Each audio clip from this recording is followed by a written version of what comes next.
तो आज हमारी 11th क्लास की फिजिक्स की क्लास लगेगी, जिसमें हमने आज लिया है फर्स्ट चैप्टर को छोड़ दिया बेटा, सेकंड चैप्टर स्टार्ट कर रहे हैं। ठीक है, सेकंड चैप्टर इसलिए स्टार्ट कर रहे हैं, उसका कारण भी बता देते हैं। सेकंड चैप्टर स्टार्ट करने का कारण है कि फर्स्ट चैप्टर जो है ना, वो पूरा फिजिकल वर्ल्ड है, भौतिक जगत। ठीक है, जिसमें हम फर्स्ट चैप्टर को इसलिए छोड़ दे रहे हैं, भौतिक जगत को क्यों छोड़ दे रहे हैं मैं बता रहा हूँ बेटा कारण। भौतिक जगत, तो इसको पढ़ने के लिए हमको इसके फिजिक्स के पूरे चैप्टर पढ़ना पड़ेगा। ठीक है, फिजिक्स के कम से कम एक से लेकर के 4 चैप्टर कंप्लीट, एक को छोड़ दे रहे हैं, 2 से लेकर के 4 चैप्टर को पहले कंप्लीट कर लेंगे। ठीक है, उसके बाद ही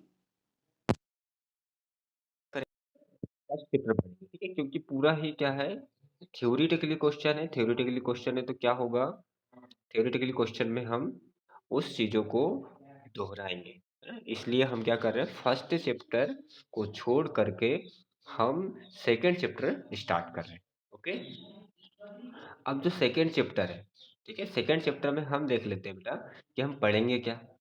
सेकंड चैप्टर में क्या पढ़ेंगे देख लेते हैं जरा।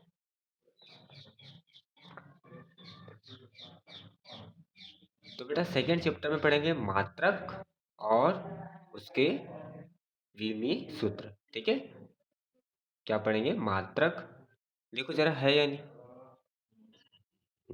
मात्रक और मापन और मात्रक। ठीक है, ये है आपका सेकेंड चैप्टर, इसको आज से स्टार्ट करेंगे। तो इसमें कुछ बातें हम आपको बता क्लियर करवा दे रहे हैं कि देखो, इसको पढ़ने से पहले ना भौतिक जो है, भौतिक शास्त्र बोलते हैं जिसको, है ना, तो भौतिक शास्त्र की कुछ लैंग्वेज होती है। लैंग्वेज मतलब भाषाएं, जैसे हम लोग क्या हिंदी भाषा, इंग्लिश भाषा पढ़ते हैं ना, और सब लोगों की अलग अलग भाषाएं होती है, जैसे मराठी भाषा। तो वैसी भौतिक सब्जेक्ट की भी भाषाएं होती है, लैंग्वेज होती है। ठीक है, तो हमारी सबसे पहली पकड़ बननी चाहिए इनके लैंग्वेज पर, इनके भाषाओं पर। जैसे अब मापन बोलेंगे तो मापन, मात्रक बोलेंगे मात्रक। अब इससे पहले आपने नापने का सुना होगा, है ना, मात्रा सुना होगा, लेकिन ये नए नए शब्द आएंगे। तो ऐसे शब्दों में कमांड होनी चाहिए हम लोगों की, तब जाकर के ये चीजें और अच्छी क्लियर होती है। ठीक है, तो बेटा अब हम इसके बारे में थोड़ा समझ लेते हैं। तो इन शब्दों की कमांड रखना इम्पोर्टेंट है। ओके, देखो, हम आपको जो पढ़ाएंगे ना, ये आपको पढ़ने में बहुत इंटरेस्टिंग होगा और चीज़ों को क्लियर करते जाएंगे और बहुत ही मज़ा आने वाला है आपको इस क्लास में, है ना। बिल्कुल डरने की ज़रूरत नहीं है, क्लास पहली है, पहली क्लास है, इस वजह से आपको ऐसा लगेगा कि चीज़ें क्लियर नहीं होगी, लेकिन बाद में ये चीज़ें जब एक दो बार रिपीट कर लोगे बेटा, तो और अच्छे से क्लियर हो जाएगी। ओके, तो हम देख लेते हैं आज इस सबसे पहला टॉपिक ले रहे हैं भौतिक राशियां। ठीक है, आज का पहला टॉपिक है भौतिक राशियां।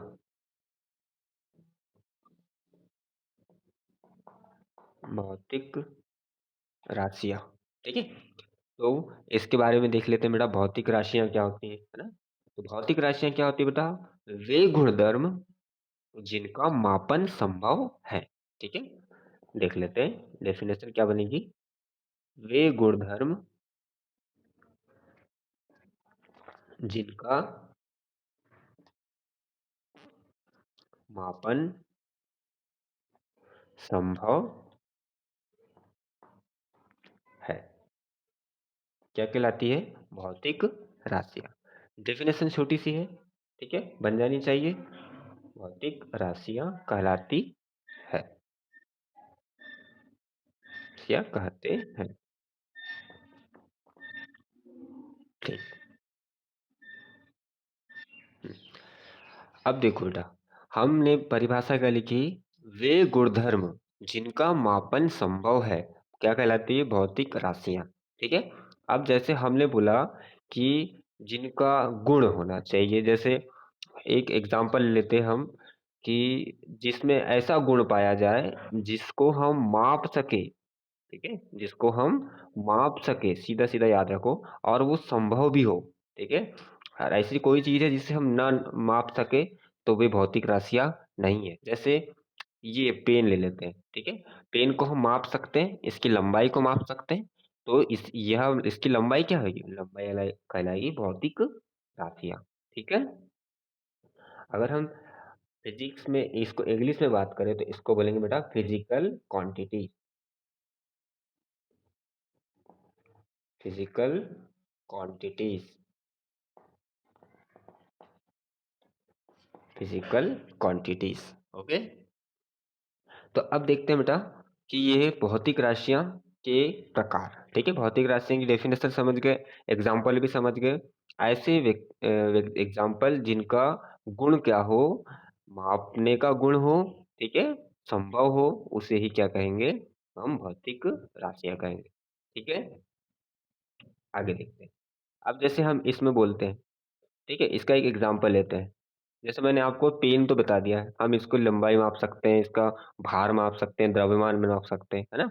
अब हम बोल सकते हैं क्या नहीं माप सकते, तो हम माप नहीं सकते। जैसे देख लेते हैं एग्जाम्पल, माँ का प्यार, ठीक है? माँ का प्यार क्या होगा, इसको माप सकते हो, या पिता या भाई, ठीक है? इनको कैसे मापोगे भाई? इनको कोई 1 किलो, 2 किलो, 3 किलो ऐसा मापोगे, या फिर ग्राम में माप सकते हो, या फिर द्रव्यमान किसी चीज में लंबाई लेंथ कुछ में माप सकते हो?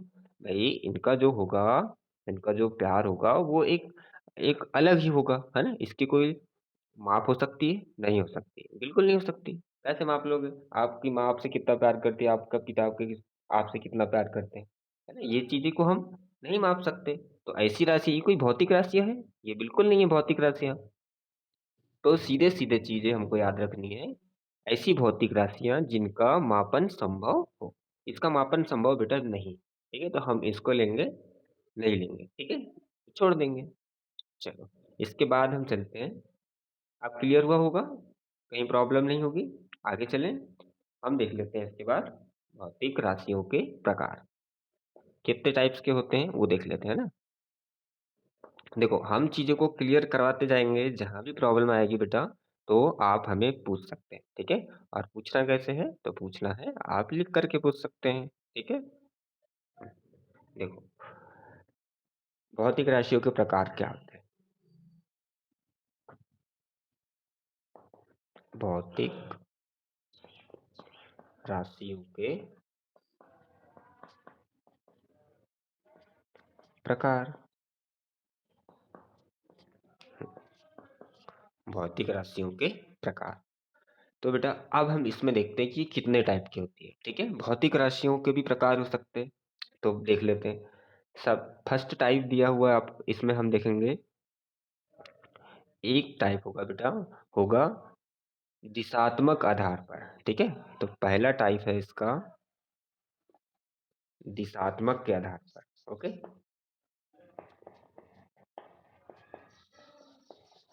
दिशात्मक, देखो नाम से ही स्पष्ट है दिशात्मक, है ना? मतलब इसका आधार क्या होगा, इसको कैसे नाप सकेंगे? जिसकी दिशा होगी, ठीक है? अब इसके आगे भी एक स्टेप चलते हैं। तो दिशात्मक भी होते हैं बेटा, टू टाइप्स के होते हैं। कितने टाइप के होते हैं? टू टाइप के। एक होता है सदिश और एक होता है अदिश, ठीक है? सदिश और अदिश, ठीक है? तो ये कहलाते हैं दिशात्मक आधार। इसको भी आगे हम क्लियर कर लेंगे, ठीक है? सदिश क्या होती है और अदिश क्या होती है। उससे पहले हम इसके सेकेंड टाइप की बात कर लेते हैं। सेकेंड टाइप क्या होता है भौतिक राशियों के प्रकार में? निर्भरता के आधार पर, ठीक है? अब निर्भरता के आधार पर क्या होता है देखते हैं जरा।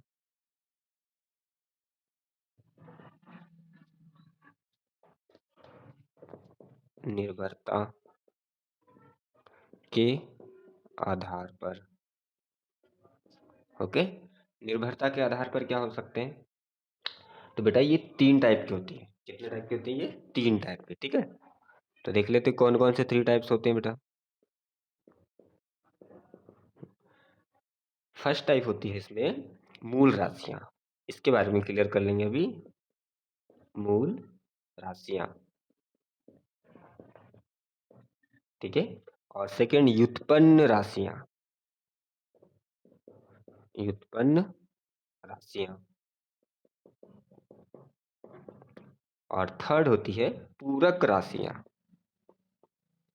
पूरक राशियां। ओके, ठीक।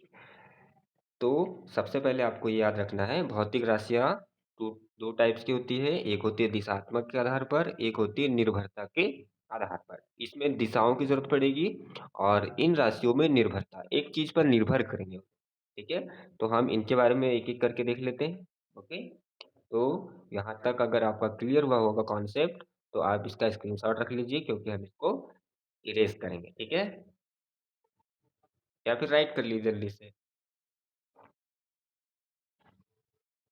ठीक है बेटा, अब हम देख लेते हैं मूल भौतिक राशियों के बारे में, चर्चा कर लेते हैं। ठीक है, तो इसको पढ़ने से पहले यदि हम चर्चा कर लें कि मूल भौतिक राशियों में क्या क्या आते हैं, तो एग्जाम्पल के द्वारा समझते हैं। ठीक है, आपने देखा होगा बड़े बड़े घर बनते हैं, है ना? घर बनते हैं, बंगला बनते हैं। बंगला मतलब क्या बोलना चाहिए इसको, महल बोल सकते हैं, महल, है ना? या फिर और क्या बनते हैं, बड़े बड़े बिल्डिंग बनते हैं, बिल्डिंग वगैरह, है ना? तो ये किससे बनते हैं, है ना? ये किससे बनते हैं बेटा? इनका बेस क्या होता है ना? इनके मूल क्या होते हैं? इनके मूल होते हैं ईंट। तभी घर बने, महल बने, बिल्डिंग बने, है ना? इसमें लगते हैं ईंट, सीमेंट, और क्या लगता है भाई, लोहा, है ना? और क्या लगता है, पानी, पानी तो लगेगा। और क्या लगता है, तो ये सब चीजें लगती हैं। ठीक है, तो ये घर बन गए। ठीक है, तो ये घर बोले उसको, महल बोले उसको, बिल्डिंग बोले उसको, नाम तो अलग अलग है, लेकिन इनमें सभी में क्या लग रहा है, यही तो लग रहा है। ठीक है, और पत्थर, कई कई जगह तराशने के लिए पत्थर भी लगाए जाते हैं। ठीक है, तो ये सब चीजें उनकी क्या हो जाते हैं, मूल भौतिक राशियां। ठीक है, तो यही चीज हम पढ़ेंगे यहाँ पर। ठीक है, तो क्या बोलेंगे हम, वे राशियां जिनमें संपूर्ण भौतिक विज्ञान निहित है। अब देखो, मतलब हम बोलेंगे घर बनाओ, महल बनाओ, बिल्डिंग बनाओ, लेकिन इसके बिना बनेगा क्या ये, ईंट के बिना बनेगा क्या, या पत्थर के बिना बनेगा क्या, सीमेंट के बिना, लोहे के बिना, पानी के बिना बनेगा महल? क्या महल बनेगा? हटा दो इन सभी चीजों को आप, क्या ये बन सकता है? क्या आप इसको बोल सकते हैं ये सब चीजें नहीं रहेगी तो क्या लकड़ी का महल बनेगा? नहीं बन सकता, है ना? अब बनेगा भी तो हम उसको महल नहीं बोलेंगे, क्योंकि उतनी मजबूती नहीं आ पाती, है ना? तो हम वही चीज पढ़ेंगे मूल भौतिक राशियों में। ठीक है, मूल भौतिक राशियों में वही चीज पढ़ेंगे। तो मैंने क्या बोला, वे राशियां जिनमें संपूर्ण भौतिक जगत में जो सम्मिलित है। ठीक है, वे राशियां जो जगत में सम्मिलित है, क्या कहलाएगी, मूल राशियां कहलाएगी बेटा। ठीक है, तो हम थोड़ा सा उसको लिख लेते हैं, फिर उस पर आगे चर्चाएं करते हैं। हम्म, हमने क्या बोला, देखो, फर्स्ट पॉइंट की हिसाब से समझने की कोशिश करते हैं बेटा। वे राशियां जिनमें संपूर्ण भौतिक विज्ञान समाहित है। ठीक है, हमने अगर जितने भी भौतिक विज्ञान से संबंधित पढ़ा है, तो उनमें शामिल करना है संपूर्णता को। ठीक है, जो जो राशियां हमने पढ़ेंगे उसमें सब चीज आएगा इसमें। ठीक है, वे मूल राशियां कहलाएगी। और फिर सेकेंड पॉइंट कह रहा है कि वे राशियां जिनमें अन्य भौतिक राशियां क्या हो, उत्पन्न की जा सकती हो। ठीक है, अन्य इससे कैसी उत्पन्न की जा सकती है, मान लो ये लेंथ है। ठीक है, ये लेंथ है, तो इसकी लेंथ है। ठीक है, तो लेंथ होगी, तो इसकी थोड़ी सी ब्रेथ भी होगी। ठीक है, तो इसी से लेंथ और इसी से ब्रेथ बनी होगी, पहले लेंथ बनी होगी फिर ब्रेथ बनी होगी। तो इसकी एक लेंथ भी है और इसकी एक ब्रेथ भी है, चौड़ाई भी है। ठीक है, तो लेंथ से ही चौड़ाई बनी, तो उसने बोला ना अन्य भौतिक राशियां उत्पन्न की जाती हो। ठीक है, गुड। अब हम पढ़ लेते हैं बेटा कि मूल भौतिक राशियां कौन कौन सी होती है। अब इस चीज को मैं जो लिखवा रहा हूँ ना, ये चीज बेटा आपको फिजिक्स जब तक पढ़ोगे ना, फिजिक्स का बेसिक आपको लाइफ टाइम याद रखना है। ठीक है, तो वे कौन कौन सी मूल राशियां हैं, वे है लंबाई, वे है लंबाई। ठीक है, सेकंड है द्रव्यमान। ठीक है, और थर्ड है बेटा, थर्ड है समय। और फोर्थ है विद्युत धारा। विद्युत धारा एंड फिफ्थ है तापमान एंड सिक्स है पदार्थ की मात्रा।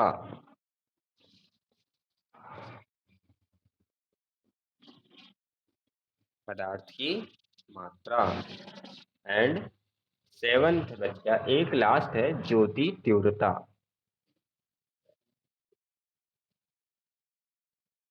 ज्योति तीव्रता। तो ये है मूल 7 राशियां। ठीक है, इसी से मिलकर के ठीक है अन्य राशियों को व्युत्पन्न हम कर सकते हैं। सबसे पहले इन्हीं का फिजिक्स में वर्णन किया गया था, उसके बाद जो राशियां बनी वे राशियों को बाद में देखो हम एक नियम पढ़ते हैं फिर उसको कई लोग संशोधित कर देते हैं। ठीक है, तो उसी चीज के पहले किसी वैज्ञानिक ने इसको सातों नियम को दे दिया बेटा, सातों नियम को दे दिया, कुछ राशियां फिर बाद में आई, तो उन राशियों को सेकंड वाला पॉइंट पॉइंट था है ना, वहां पर से कर दिया है ना। क्या था सेकंड पॉइंट? व्युत्पन्न मात्रक। ठीक है, तो व्युत्पन्न मात्रक में डाल दिया, और थर्ड पॉइंट क्या था? पूरक मात्रक वहां डाल दिया। ठीक है, तो ये चीजें क्लियर हुई आपको। ये है 7 मूल राशियां: लंबाई, द्रव्यमान, समय, विद्युत धारा, तापमान, पदार्थ की मात्रा और ज्योति तीव्रता। इनके बारे में हम विश्लेषण से आगे पढ़ेंगे, लेकिन अभी जो कॉन्सेप्ट है उसी पर फोकस करते हैं। और इसको आप जल्दी से स्क्रीनशॉट रख लीजिए। सेकेंड पॉइंट हमने क्या देखा था? व्युत्पन्न भौतिक राशियां पढ़ा था। तो सेकंड पॉइंट है आपका व्युत्पन्न भौतिक राशियां। और मैंने इस विषय में आपको क्या बताया था? जो आपका मूल भौतिक राशियों से छूट गए थे उसको हम पढ़ेंगे व्युत्पन्न भौतिक राशियों में। ठीक है, कई वैज्ञानिक फिर बाद में आकर के उन्होंने बोला कि ये भी राशियां जोड़ी जा सकती है, तो उनको उन्होंने बोला चलो भाई हम उस साथ में नहीं जोड़ते क्योंकि उनको लिखा जा चुका है। अच्छा, यहाँ पर हम क्या करते हैं? यहाँ पर हम क्या करते हैं? यहाँ पर हमने क्या बोला कि ऐसी राशियों को लेना है जो मूल भौतिक राशियों में छूट गई थी। ठीक है, तो इसकी डेफिनेशन क्या बनेगी पहले उसके बारे में चर्चा कर लेते हैं। तो डेफिनेशन याद रखना, वे राशियां जिन्हें मूल राशियों में व्यक्त किया जा सकता है। ठीक है, मूल राशियों में व्यक्त किया जा सकता है। ठीक है ना, मूल राशियों में मतलब जो मूल राशियों में हमने साथ लिखे थे ना, मूल राशियां, उनमें व्यक्त किया जा सके। ठीक है, तो वहां से जो छूट गई थी वे राशियां यहाँ होगी। ठीक है, तो डेफिनेशन क्या बनेगी? वे राशियां जिन्हें मूल राशियों में व्यक्त किया जा सके।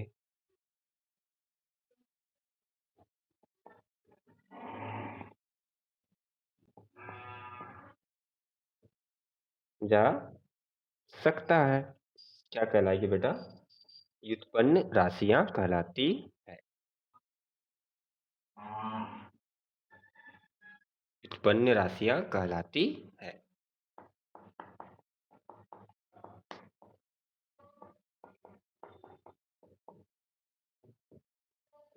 ये डेफिनेशन है।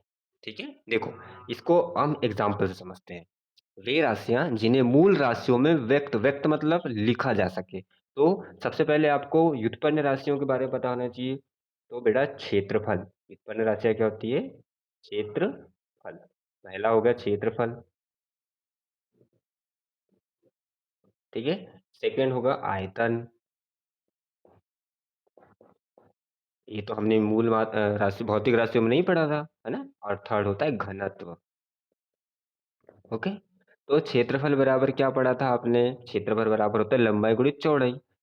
ठीक है, लेकिन हमने वहां चौड़ाई नहीं लिखा था, लंबाई ही। मैंने आपको पहले ही बताया था कि लंबाई ही क्या है।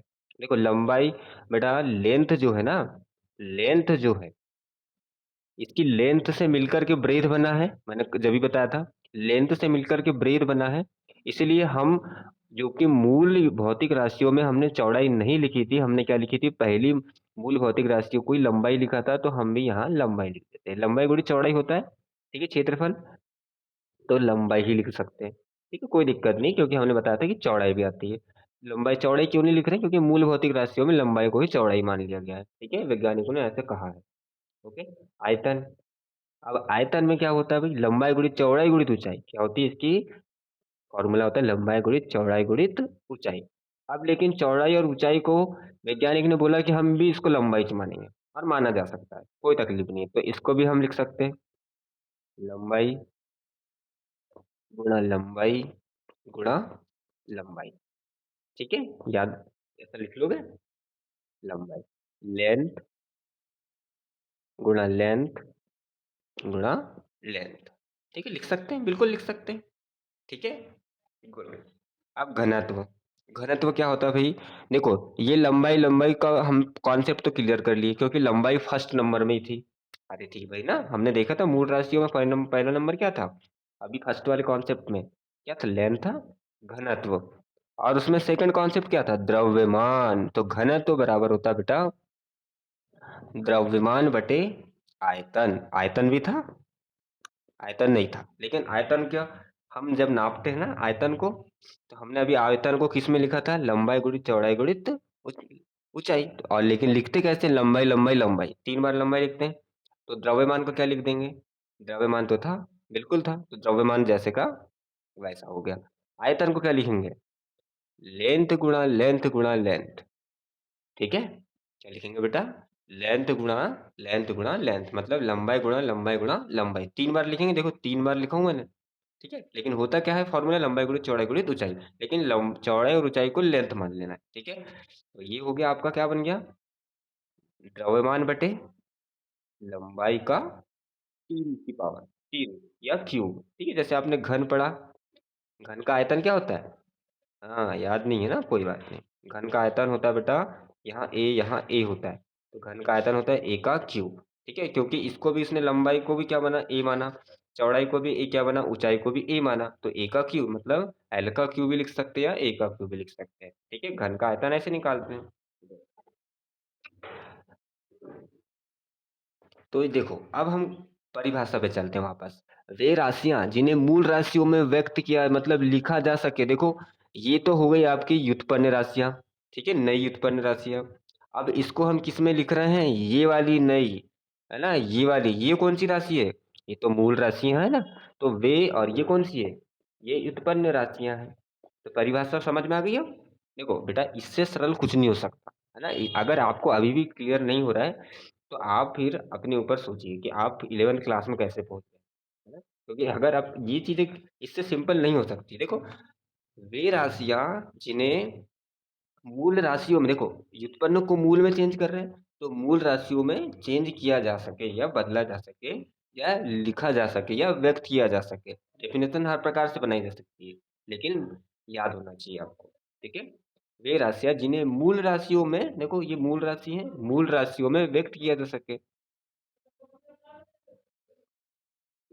ओके, तो अब हम चलेंगे थर्ड भौतिक राशियों में। ओके, थर्ड भौतिक राशियां क्या बताए थे बेटा हमने? पूरक। ठीक है, पूरक। पूरक को इंग्लिश में क्या बोलते हैं? सप्लीमेंट्री, ना, क्या बोलते हैं? सप्लीमेंट्री। ठीक है, सप्लीमेंट्री। ठीक है, तो देखो, अब बेटा ये कॉन्सेप्ट आपको क्लियर होगा कि सप्लीमेंट्री मतलब क्या होता है। ठीक है, सप्लीमेंट्री आपने नाम सुना है, याद आ रहा होगा आपको, बिल्कुल याद आ रहा होगा। एग्जाम में, हाँ, वेरी गुड। एग्जाम में आप जब बैठोगे एग्जाम देने, चलो एक एग्जाम्पल और लेते हैं। मैथ्स का पेपर है आपका। ठीक है, मैथ्स का 10th क्लास या जो भी आपने इससे पहले दिया होगा, या कोई भी सब्जेक्ट ले लो, ऐसा नहीं मैथ्स का ही होगा, और भी सब्जेक्ट ले लो, हिंदी का ले लो, इंग्लिश का ले लो। तो ये कॉपी आपको एग्जाम में मिली, है ना, मेन कॉपी मिली। मेन कॉपी मिली बेटा। ठीक है, मेन कॉपी भर गई। ठीक है, आपने इसको भी भर लिया, इसको भी भर लिया, और इसके 10 पेजेस थे, आपने सट जल्दी से 2 घंटे में भर लिया। आपके पास अब 1 घंटा बचा है, और 5 क्वेश्चन बचे हैं। 5 क्वेश्चन बचे हैं और 1 आवर बचा है। तो अब आपको सप्लीमेंट्री की जरूरत पड़ेगी, पड़ेगी ना, सप्लीमेंट्री की जरूरत पड़ेगी। तो आप सर को बोलेगे, सर हमें सप्लीमेंट्री दीजिए। अब यही केस यहाँ पे अप्लाई कर दीजिए आप। कौन सा केस? यही वाला केस। जब बेटा आपके पास क्या हुआ, वैज्ञानिकों ने 7 मूल राशियाँ बना दी, 7 मूल राशियाँ बना दी, बिल्कुल बन गई। उसके बाद उन्होंने 3 क्या बना दिया, व्युत्पन्न भौतिक राशियाँ बना दी, ठीक है? बिल्कुल बन गई। अब उन्होंने बोला कि इसके आगे हम 11, 12, 13 नहीं करेंगे, है ना? और उन्होंने बोला कि ये जो 3 भी बनी है ना, ये 3 भी 7 से बनी है, ठीक है? अब हमने क्या बोला भई, ये तो हो गया, ये भी बन गया, इसकी परिभाषा भी हमने बना ली व्युत्पन्न। आगे हमने क्या बोला, आगे ये बोला कि सप्लीमेंट्री की ज़रूरत पड़ेगी, और सप्लीमेंट्री कैसे लगाते हैं? बोले सर ये जो है, ये जो इसी से बनी है, तो इसी के अंदर फिट हो गई। लेकिन हम इसके आगे क्या करेंगे, इस सप्लीमेंट्री कॉपी को क्या करते हैं, या तो स्टेपलर से जोड़ देते हैं, या एक का हमको क्या मिलता था, टैग मिलता था ना। हुँ, तो हमने आपको बताया कि सप्लीमेंट्री जैसे हम एग्ज़ाम हॉल में क्या करते हैं, एग्ज़ाम हॉल में एक्स्ट्रा कॉपी लेते हैं, तो वैसे ही ये सप्लीमेंट्री है। कौन-सी वाली? पूरक राशियाँ, है ना? पूरक राशियों को हम इसमें अटैच करेंगे, ठीक है? अटैच करेंगे। तो अब वो कौन-कौन सी पूरक राशियाँ, उनके बारे में समझ लेते हैं, ठीक है? तो कौन-कौन सी है बेटा, उसको पहले देख लेते हैं। नंबर फर्स्ट पे है समतल कोण, ठीक है? इसके बारे में आगे देखते हैं डिटेल। समतल कोण, समतल कोण, ठीक है? और नंबर सेकंड में है ठोस कोण, ठोस कोण, ठीक है? सॉलिड एंगल या ठोस कोण बोल देंगे। देखो, देखो भाई, अब जो हम क्लियर करवाएँगे ना, आपको चीज़ें और अच्छे से क्लियर होती जाएगी, ठीक है? क्योंकि फर्स्ट क्लास है बेटा, तो फर्स्ट क्लास में चीज़ों को समझने की कोशिश करिए, ठीक है? हमने पहले ही कहा है आपको, जब तक आप चीज़ों को समझोगे नहीं, ठीक है? चीज़ों को समझोगे नहीं बेटा, तो चीज़ें आपसे क्लियर नहीं हो पाएँगी। तो समतल कोण के बारे में चर्चा कर लेते हैं। व्हाट इज़ प्लेन एंगल, समतल कोण क्या होता है? तो बेटा याद रखना, 2 लाइन, देखो ये एक लाइन और ये एक लाइन, ठीक है? या 2 लाइन ये इस टाइप से, ठीक है? इस टाइप से ले लेते हैं, या इस टाइप से ले, एक लाइन और ये एक लाइन, या ये एक और ये एक, ठीक है? 2 लाइन, ठीक है? एक एग्ज़ाम्पल ये ले लेते हैं। 2 लाइन के बीच का कोण, याद रहेगा? सिंपल सी डेफिनेशन है, समतल कोण किसे कहते हैं समझाइए? तो बोलना है 2 लाइन के बीच का कोण। अब ये लाइन जुड़ी रहेगी ऐसे, ठीक है? तो ये बन गया समतल कोण, इसी को बना लेंगे हम डायग्राम। ये एक सीधी लाइन और ये एक ऐसी लाइन, इनके बीच में देखो कोण बन रहा है, देखो ये देखो भाई कोण बन रहा है, आपको भी क्लियर हो रहा है ये देखो। तो यहाँ पे जो कोण बनेगा उसको नाम आप कुछ भी दे सकते हैं, हम थीटा दे देते हैं, ठीक है? थीटा कोण। तो सीधे-सीधी बात है। अच्छा ये क्या होता है भाई? आपने पढ़ा होगा, याद आ रहा होगा आपको, मैथ्स में ऐसा चाप काटते हैं, यहाँ पर हम आर्क रखते हैं, और ऐसा एक चाप काटते हैं, इसको हम चाप बोलते हैं या आर्क बोलते हैं, ओके? तो ये, और ये क्या कहलाती है भाई? ये त्रिज्या कहलाती है, रेडियस कहलाती है, ओके? और ये थीटा बराबर क्या होता है? कोण बराबर क्या होता है? तो ये फॉर्मूला आपको याद होना चाहिए था भाई। चलो, कोण बराबर होता है बेटा चाप बटे त्रिज्या, चाप बटे त्रिज्या, ये फॉर्मूला अप्लाई कर देना, बस इतना सा तो था। गुड। अब देखो बेटा, ठोस कोण क्या होता है, ठीक है? ठोस कोण क्या होता है? तो ठोस कोण के बारे में आपने देखा होगा, ठोस कोण, आइसक्रीम खाई होगी आपने, आइसक्रीम खाई होगी, बिल्कुल खाई है, आइसक्रीम इस टाइप से रहती है ना? और आइसक्रीम के ऊपर ऐसा बना रहता है, बना रहता है। तो एक तो आपने जब आइसक्रीम खा ली रही होगी, तो यहाँ पर एक कोण बनता है ना? तो ये क्या कहलाता है? यही कहलाता है ठोस कोण, ठीक है? आइसक्रीम वाला ठोस कोण। अब क्लियर हो गई? या फिर हम इसको एक और नाम देते, नहीं, ठोस कोण याद रख लो सीधे-सीधे। तो एग्ज़ाम्पल ले लीजिए लिखा, आइसक्रीम के अंदर का कोण ठोस कोण कहलाता है। सिंपल सी एग्ज़ाम्पल है। या फिर केक देखा है आपने? केक, बहुत सारे केक आते हैं, लेकिन एक आता है बर्थडे वाला भी केक आता है ना? या बहुत सारे, अब तो बहुत सारे केक, कई लोग शौकिया ही खाते हैं, कई लोग को बड़ी इंटरेस्ट रहता है खाने में, तो केक खाते रहते हैं। तो क्या करना है, वहाँ पर भी देखना, केक कैसे बना रहता है? ऐसा, ऐसा छोटा ऐसा होते रहता है ना? है ना? बड़े से छोटा या छोटे से बड़ा, तो इसमें क्या बनेगा? ऐसा बनेगा, है ना? तो यहाँ पर जो कोण बनेगा, मतलब यहाँ का कोण, ठीक है? वो भी कहलाएगा। बन जाएगा? गुड। चीज़ें क्लियर होती जा रही है? Very good. तो इसको आप लिख सकते हैं, है ना? इसको आप लिख लेना, 2 लाइन के बीच का कोण, कोण बराबर चाप बटे त्रिज्या, ठोस कोण। आप लिख लेना, केक के बीच बनने वाला कोण या आइसक्रीम के बीच बनने वाला कोण, ठोस कोण कहलाता है। बन जाएगा? गुड। अब एक और चीज़ पढ़ लेते हैं बेटा, एक चीज़ हम ये पढ़ लेते हैं कि भौतिक राशि क्या होती है ना? हमने अभी तक पूरक पढ़ा, व्युत्पन्न पढ़ा, है ना? लेकिन क्या-क्या पढ़ लिया? मूल पढ़ लिया, व्युत्पन्न पढ़ लिया, है ना? ये सब चीज़ें पढ़ लिया, पूरक पढ़ लिया, लेकिन भौतिक राशियाँ नहीं पढ़ा भई हमने। ये चीज़ें भूल गए आप? हाँ, मिस कर दी। है ना? भूले नहीं, लेकिन हम उसको चीज़ें को क्लियर करवाने के लिए आगे करवा रहे थे। तो देखो भाई, अब क्या होता है हम बताते हैं। भौतिक राशियाँ इसके साथ जुड़ा हुआ है ना, इसीलिए हम इसी में जोड़ कर के बताएँगे, ठीक है? भौतिक राशियाँ क्या होती हैं? गुड, देख लीजिए। तो बेटा, आपने देखा होगा कि भौतिक राशियों को हम कैसे लिखेंगे? जैसे देखो, आपने इसकी पहले डेफ़िनेशन देख लेते हैं। आंकिक, आंकिक मतलब बेटा, आंकिक मतलब अंक, 0 से लेकर के 9 तक अंक, ठीक है?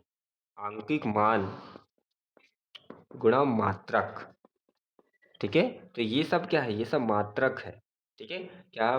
मूल, व्युत्पन्न, पूरक, ये सब क्या है? मात्रक है, ठीक है? तो आप बोलोगे आंकिक मान मतलब जैसे क्या हो जाएगा? आंकिक मान क्या हो गया? जैसे 5 हो गया, ठीक है? तो आपने क्या पढ़ा है? आपने मात्रक क्या पढ़ा है? लंबाई, और लंबाई को हम किस में मापते हैं? कुछ भी मान लो, ये द्रव्यमान ले लो। द्रव्यमान क्या मानते हैं? द्रव्यमान को किलोग्राम, इस टाइप से मापते हैं, है ना? तो ये कहलाती भौतिक राशियों के साथ आंकिक मान और मात्रक दोनों, देखो अंक भी जुड़ गया और मात्रक भी जुड़ गया। ये मात्रक है, किलोग्राम। हाँ, हम इनके मात्रक भी देख लेते हैं साथों साथ, ठीक है? मात्रक हमने नहीं पढ़ा है ना? हमने राशियां पढ़ ली है, ठीक है? लेकिन राशियों के साथ हमने आंकिक मान भी लिख दिया, लेकिन मात्रक नहीं पढ़ा। तो मात्रक पढ़ने के लिए हम आपको बताते हैं। हमने जो बेटा मूल राशियों में 7 मूल राशियाँ पढ़ी, उनके मात्रक लिखना पड़ेगा हमको, ठीक है? तो उनके मात्रक लिखने से पहले हम इसको क्लियर करवा देते हैं। इसके भी मात्रक लिख लेते हैं, है ना? इसके मात्रक क्या होंगे? तो यहाँ पर एक स्पेस यहाँ बना देता हूँ मैं मात्रक का। इसका मात्रक क्या होगा? ठीक है? समतल कोण का मात्रक क्या होगा बेटा? तो याद रखना, रेडियन। क्या होगा? रेडियन, है ना? पूछेगा, है ना? आगे क्लास में जब भी पूछेगा तो याद रखना, समतल कोण का मात्रक होता है रेडियन। अब बोले सर रेडियन क्या होता है? तो बेटा रेडियन ना थोड़ा मैथ्स वाला कॉन्सेप्ट है ये, तो मैथ्स वाले कॉन्सेप्ट में मैथ्स वाले बच्चे समझ सकते हैं। ओके? देख देखो, तो क्या होगा बेटा? रेडियन में क्या होगा भाई? रेडियन क्या होता है? तो याद रखना इसको, 180 degree, 180 degree is equal to pi. और पाई किस में आएगा? रेडियन में आएगा। याद रहेगा, 180, 180 अंश को बोलेंगे पाई रेडियन, ठीक है? फिर 360 डिग्री को क्या बोलेंगे? अरे सीधे सीधी बात है, 360 को क्या बोलेंगे? 360 डिग्री को, देखो एक पाई है तो 180, और 18 दूनी 36, तो क्या हो जाएगा? 2 पाई। 2 का गुणा कर दी ना, पाई के साथ 2 का गुणा। एक पाई में 300, 160 होते हैं, 2 पाई में 360 रेडियन है, ठीक है? याद रहेगा, ये याद रहेगा। समतल कोण का मात्रक होता है रेडियन, याद रहेगा। ये सिर्फ चीजें समझाने के लिए है, ठीक है? ये लेकिन होता क्या है एक्चुअल में? रेडियन। अब आगे देख लेते हैं। पाई बाई टू अगर आपको पूछ ले, पाई बाई टू में क्या होता है? तो पाई बाई टू होता है बेटा 90 का, ठीक है? क्या होता है? 90 का, ये याद रख लेना आप। क्या होता है pi by two? Pi by two होता है 90 को बोलते हैं। गुड। समझ में आ गया होगा बेटा। अब क्या होगा देखो, ये रेडियन के साथ हो गई मात्रक, ये मात्रक लिखवा रहा हूं मैं, ठीक है। अब इसका मात्रक क्या होता है ये भी देख लीजिए। ठोस कोण का मात्रक क्या होगा? ठोस कोण का मात्रक होगा बेटा स्टेरेडियन, स्टेरेडियन, ठीक है। अब बोले सर यहाँ 360 180 बता दिए तो वहां पर भी कुछ बताएंगे नहीं, इसको सिर्फ इतना याद रखो स्टेरेडियन होता है, ठीक है। समतल कोण का मात्रक रेडियन और स्टेरेडियन ठोस कोण का मात्रक होता है। क्लियर हुई इतनी चीजें? यहाँ तक किसी को कोई प्रॉब्लम? आगे चलें। गुड। इसको स्क्रीनशॉट ले सकते हैं बेटा।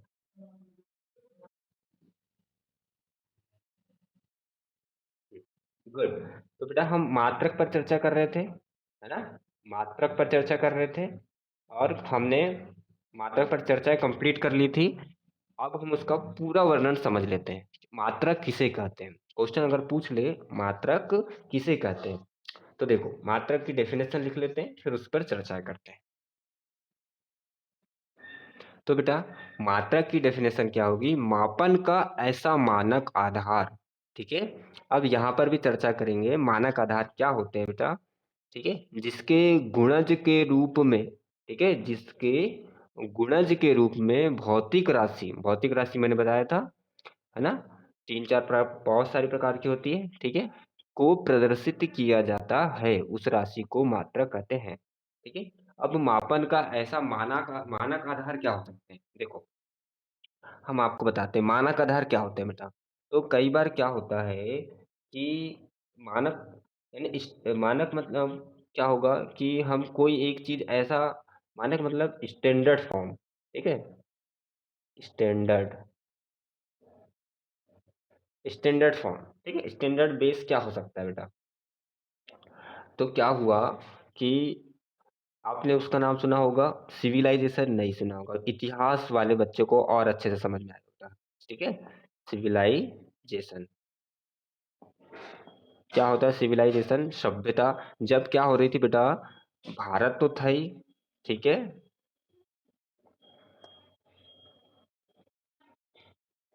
भारत तो था ही, ठीक है, ये नक्शा ठीक नहीं बना।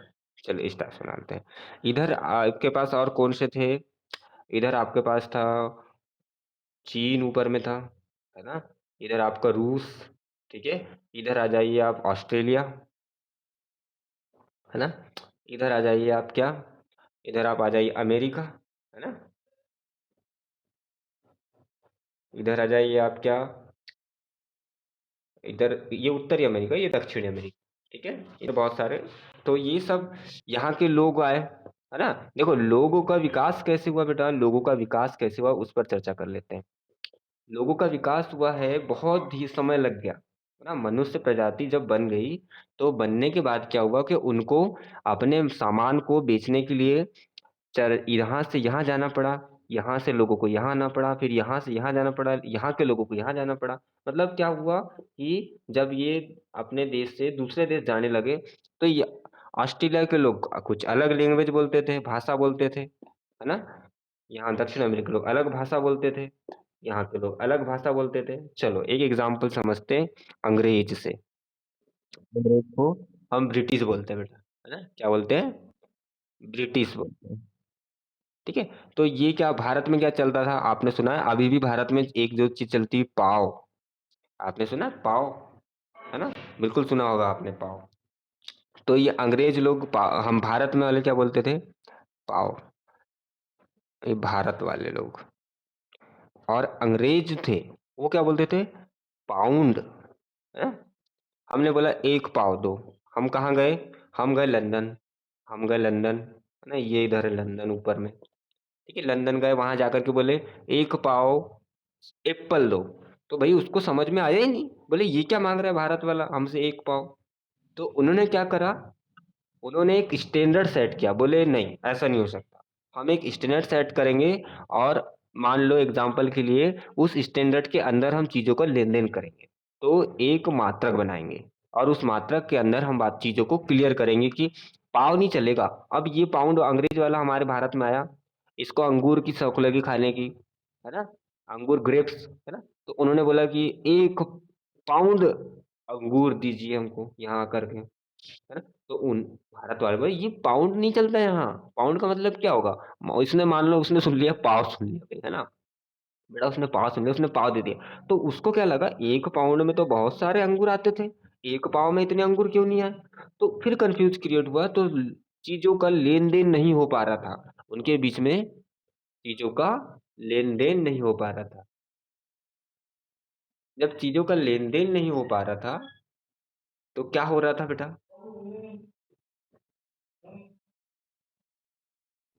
हुँ, जब चीज़ों का लेन-देन नहीं हो पा रहा था, 1 पाउंड बोल रहा था, 1 पाव बोल रहा था, ठीक है? तो अब क्या हुआ? इन्होंने बोला नहीं, हम बीच का रास्ता निकालेंगे। तो बीच का रास्ता इन्होंने मात्रक के रूप में निकाला और इन्होंने ऐसे-ऐसे मात्रक दिए, हम उस मात्रक को यहाँ पर पढ़ेंगे। उन्होंने बोला मात्रक पद्धति होगी, ठीक है? अब भारत में रति एक शब्द सुना होगा आपने, रति, है ना? बहुत सारे टीचर भी प्रयोग करते हैं, इसको रत्ती भर की अकल नहीं है। और बहुत सारे टीचर से भी तो इसको ढेले भर की अकल नहीं है। अब ये शब्द को सुन लिया अंग्रेज ने आकर के, उसने बोला ये रति क्या है भई, ये ढेले क्या है? हुँ? अब जैसे हमारे यहाँ पर दर्जी लोग होते हैं, वो क्या बोलते हैं, है ना? एक हाथ कपड़ा दो। बहुत साल पहले से बोलते आ रहे हैं, उनको एक आइडिया बैठ गया है कि एक हाथ कपड़े में शर्ट बन जाता है, फुल पैंट बन जाता है, जो भी है। एक हाथ कपड़े में शर्ट बन जाता है, 2 हाथ कपड़े में। तो भई 1 हाथ, 2 हाथ ये अंग्रेज को नहीं समझता, है ना? वो तो मेज़रमेंट निकाल कर के अपने चीज़ों को क्लियर करते हैं, है ना? तो ये सब चीज़ें आपस में नहीं जुड़ पा रही थी। जब आपस में नहीं जुड़ पा रही थी, भारत के लोगों के बीच में, तो ये क्या हुआ? शब्दों के मेल नहीं खा पा रहे थे। तो ना ये रत्ती भर की अकल है, ना ढेले भर की अकल है, ना एक हाथ, ये सब चीज़ें उनके समझ में बिल्कुल नहीं आ रही थी। ये सब चीज़ें अपने-अपने देश के हिसाब से चल रही थी, है ना? लेकिन हमको तो क्या करना था? व्यापार करना था विदेशों से, है ना? हमारे यहाँ पर कोट पैंट नहीं, हमारे यहाँ धोती पहनी जाती थी, है ना बेटा? तो क्या होता था कि कोट पैंट वाले अपनी भाषा बोलते थे। तो अब क्या हुआ बीच का रास्ता निकाला, है ना? और बोला मात्रक पद्धति होगी। क्या होगा बेटा? अब सबके बीच में एक हम मानक स्टैंडर्ड सेट करेंगे, सिस्टम ऑफ यूनिट बनाएँगे, ठीक है? ठीक है? अब गुड। मात्रक पद्धति के बारे में हम अगले क्लास में चर्चा करेंगे, ठीक है? अगले क्लास में चर्चा करेंगे क्या होती है, क्या नहीं। हम आज के लिए यहीं पर क्लास खत्म करते हैं बेटा। कुछ क्वेश्चन करना हो तो पूछ लो जल्दी से, है ना?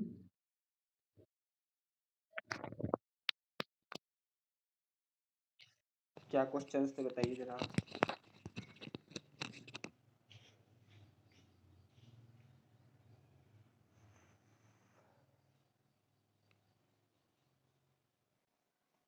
तो बच्चों, मेरी ये क्लास यदि आपको पसंद आती है तो मेरे इस लेक्चर को वाइडली शेयर करें और मेरे इस चैनल को सब्सक्राइब करें और लाइक का बटन ज़रूर से ज़रूर प्रेस करें, क्योंकि जब आप लाइक करते हैं तो हमें और हमारे स्टाफ को एक मोटिवेशन मिलता है। तो please like share and subscribe. Good bye दोस्तों।